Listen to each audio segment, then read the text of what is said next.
Бұл мыйзам Алтынбек Сулаймановтың мыйзамы емес, мен ойлап шыққан метод емес. Бұл Қырғызстандағы жарандардың депутаттардың сунушу ойлаған емес. Бұл бүт дүйнөдө колдонулуп аткан ыкма, эң жеңил, жөнөкөй. Негизги максат бұл биз элге добуш берүү укугун кайтарып беришибиз керек. Эл өзү тандасын. Бұл биринчиден. Экинчиден, бүт баарына саясатқа келем, депутат болом дегендерге эркин конкуренция болсын. Жаңы жүздөргө, жаштарга, жаңы күчтөргө мүмкүнчүлүк болот.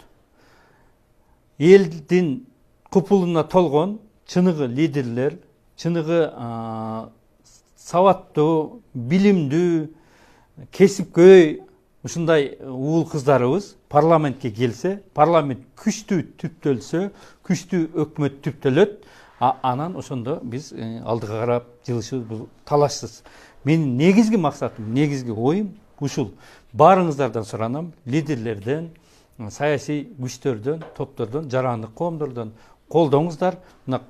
Как раз азыр коомдук талкуу болуп атат.